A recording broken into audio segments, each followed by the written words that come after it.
Oke, Assalamualaikum warahmatullahi wabarakatuh. Perkenalkan kami dari kelompok 4 yang akan mempresentasikan hasil kerja kami yang berjudul Laporan Pengeluaran Pemerintah. Kelompok kami beranggotakan yang pertama itu saya sendiri, Natasha Kaniakumari sebagai moderator.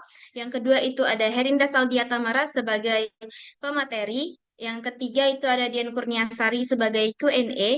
Yang terakhir itu ada Farisa Amalia sebagai notulensi. Pokok bahasan kami ini terdiri dari pengertian pengeluaran pemerintah, jenis-jenis pengeluaran pemerintah, tujuan pengeluaran pemerintah, sumber pengeluaran pemerintah, teori-teori public expenditure, sifat-sifat pengeluaran pemerintah, dan yang terakhir itu ada kesimpulan. Selanjutnya untuk materi ini akan saya sampaikan, akan saya lanjutkan kepada Herinda. Kepada Herinda saya persilakan. Oke, terima kasih moderator.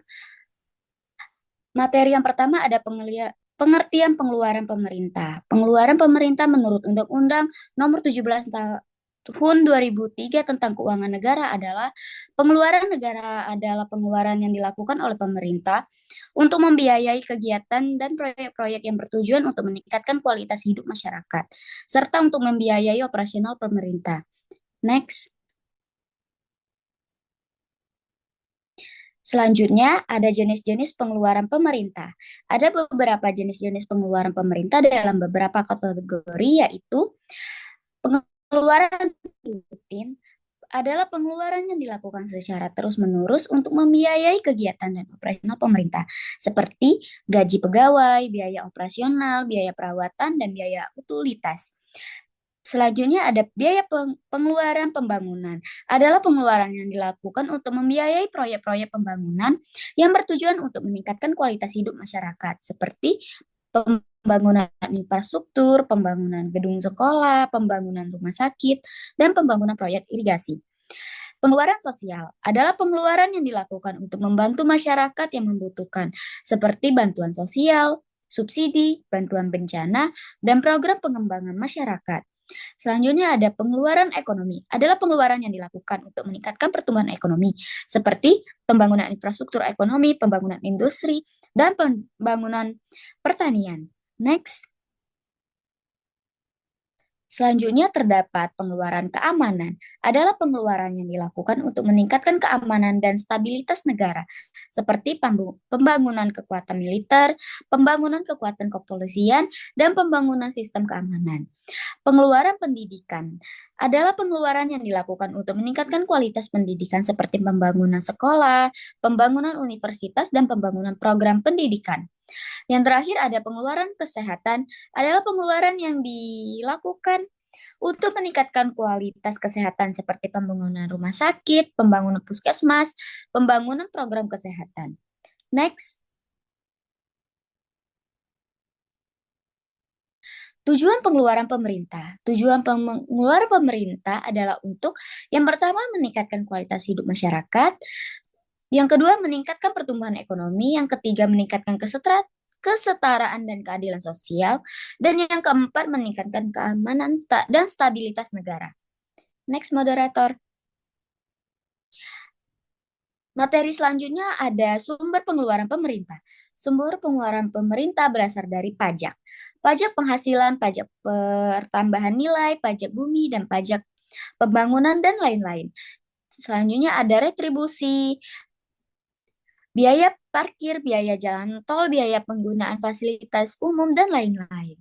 Selanjutnya berasal dari pendapatan negara bukan pajak atau PNBP, penjualan barang dan jasa, investasi, dan hasil pengelola sumber daya alam, dan lain-lain. Selanjutnya ada berasal dari pinjaman. Pinjaman dari lembaga keuangan domestik atau internasional. Selanjutnya berasal dari hibah. Bantuan dari negara atau lembaga internasional lainnya. Selanjutnya terdapat dari pendapatan dari sumber daya alam, penjualan minyak dan gas bumi, batu bara, dan hasil hutan, dan lain-lain. Next. Selanjutnya ada teori public expenditure. Teori public expenditure adalah teori yang menjelaskan tentang pengeluaran pemerintah dan dampaknya terhadap perekonomian. Berikut ada beberapa teori public expenditure. Yang pertama, teori Adolf Wagner. Teori ini menjelaskan bahwa pengeluaran pemerintah akan meningkatkan seiring dengan pertumbuhan ekonomi. Wagner berpendapat bahwa ada hubungan positif antar pengeluaran pemerintah dan pertumbuhan ekonomi. Contohnya, pengeluaran pemerintah untuk proyek infrastruktur pada tahun 2019, pemerintah Indonesia mengalokasikan anggaran sebesar 419 triliun untuk proyek infrastruktur seperti pembangunan jalan, jembatan, dan bandara. Hal ini menunjukkan bahwa pemerintah Indonesia meningkatkan pengeluaran untuk infrastruktur seiring dengan pertumbuhan ekonomi. Next. Yang kedua ada teori Peacock dan Wiseman. Teori ini menjelaskan bahwa pengeluaran pemerintah akan meningkat dan dalam bentuk langkah-langkah atau step-like manner. Mereka berpendapat bahwa pengeluaran pemerintah akan meningkat ketika terjadi perubahan sosial dan ekonomi. Contoh pengeluaran pemerintah untuk program bantuan sosial.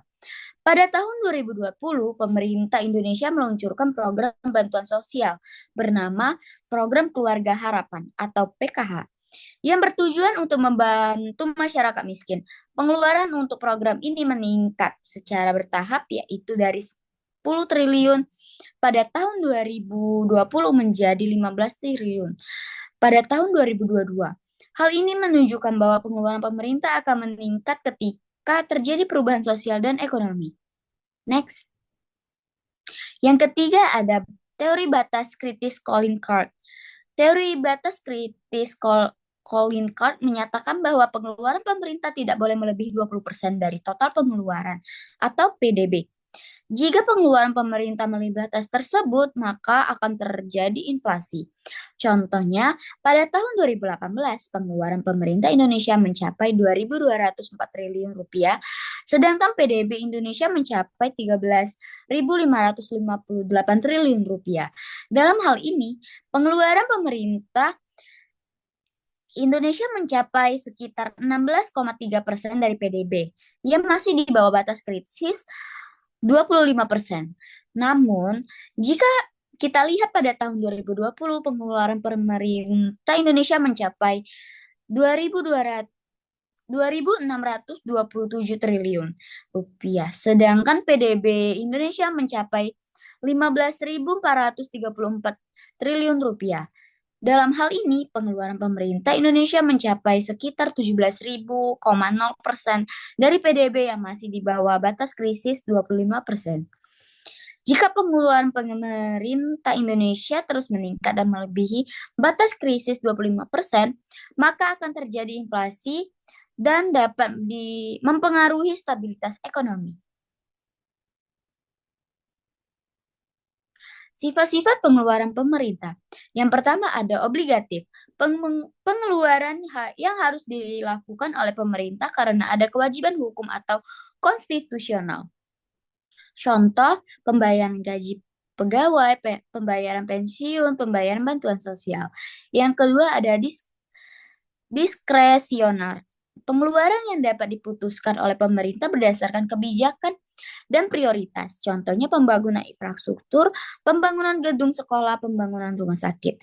Yang ketiga ada mandatory, pengeluaran yang harus dilakukan oleh pemerintah karena ada kewajiban hukum atau konstitusional, tetapi dapat diatur oleh pemerintah. Contoh, pembayaran bantuan sosial, pembayaran subsidi, dan pembayaran biaya operasional. Yang keempat ada semi-mandatory, pengeluaran yang harus dilakukan oleh pemerintah tetapi dapat juga diatur oleh pemerintah berdasarkan kebijakan dan prioritas. Contoh pembangunan infrastruktur, pembangunan gedung sekolah, pembangunan rumah sakit. Yang kelima, pilihan. Pengeluaran yang diputuskan oleh pemerintah berdasarkan kebijakan dan prioritas. Contohnya pembangunan proyek-proyek, pembangunan infrastruktur, dan pembangunan gedung sekolah. Selain itu, terdapat pengeluaran pemerintah juga memiliki sifat. Yang pertama, tidak dapat dipisahkan. Pengeluaran pemerintah tidak dapat dipisahkan dari kebijakan pemerintah. Contohnya, pembangunan infrastruktur yang terkait dalam kebijakan pemerintah untuk meningkatkan pertumbuhan ekonomi. Yang kedua, tidak dapat dihindari.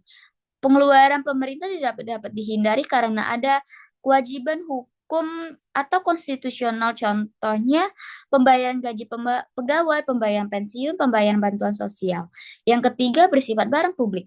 Pengeluaran bersifat barang publik karena digunakan untuk kepentingan masyarakat. Contohnya pembangunan infrastruktur, pembangunan gedung sekolah, dan pembangunan rumah sakit. Yang keempat bersifat strategis. Pengeluaran pemerintah bersifat strategis karena dapat mempengaruhi kebijakan dan prioritas pemerintah. Contohnya pembangunan proyek-proyek pembangunan, pembangunan infrastruktur, dan pembangunan sekolah.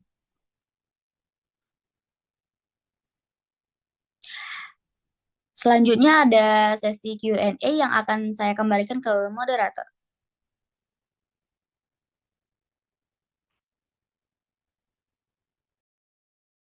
Baiklah, tadi adalah penjelasan materi dari kelompok kami tentang pengeluaran pemerintah.